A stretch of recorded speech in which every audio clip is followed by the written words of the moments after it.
সারা দেশে ধর্ষণ, নারী নিপীড়ন ও হয়রানি এবং মবের মাধ্যমে জনমনে আতঙ্ক সৃষ্টিকারী কর্মকাণ্ড বৃদ্ধে অবিলম্বে ব্যবস্থা নিতে অন্তর্বর্তী সরকারের প্রতি আহ্বান জানিয়েছেন গণসংহতি আন্দোলনের প্রধান সমন্বয়কারী জোনায়েদ সাকি ও নির্বাহী সমন্বয়কারী আবুল হাসান রুবেল। সোমবার গণসংহতি আন্দোলনের সম্পাদক মণ্ডলীর সদস্য বাচ্চু ভূঁইয়া প্রেরিত এক যৌথ বিবৃতিতে এ আহ্বান জানান তারা। গণসংহতি আন্দোলনের শীর্ষ নেতৃদ্বয় বলেন, সারা দেশে নারীর ওপর সহিংসতা, হয়রানি এবং ধর্ষণের ঘটনা ঘটছে। মব সৃষ্টি করে নারীদের ওপর আক্রমণ চালানো হচ্ছে। এছাড়াও চাঁদাবাজি, দখলদারিত্ব, ডাকাতি ইত্যাদি উদ্বেগজনকভাবে বেড়ে যাচ্ছে। অনেক ক্ষেত্রেই এসব বিষয়ে আইন শৃঙ্খলা বাহিনীকে নিষ্ক্রিয় দর্শকের ভূমিকা পালন করতে দেখা যাচ্ছে।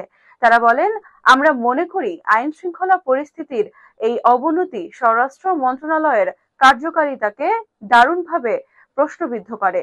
চলমান ঘটনায় তারা কোনোভাবেই নিজেদের দায় অস্বীকার করতে পারেন না। অবিলম্বে এই ধরনের ঘটনায় দায়ী ব্যক্তিদের বিচারের আওতায় আনা এবং এরকম ঘটনা প্রতিরোধে কার্যকর ব্যবস্থা গ্রহণ করে জনমনে স্বস্তি ফিরিয়ে না আনলে তা এক অশনি সংকেত হিসেবে জনগণের কাছে বিবেচিত হবে। আমরা দেখছি এসব ঘটনার বিরুদ্ধে গণঅভ্যুত্থানে অংশগ্রহণকারী বিভিন্ন শক্তি ইতিমধ্যেই প্রতিরোধ গড়ে তুলেছেন। এই প্রতিরোধকে আমরা স্বাগত জানাই। জনগণের প্রতিরোধী শক্তি আগামী দিনে বাংলাদেশকে সঠিক দৃশ্য দেখাতে পারে।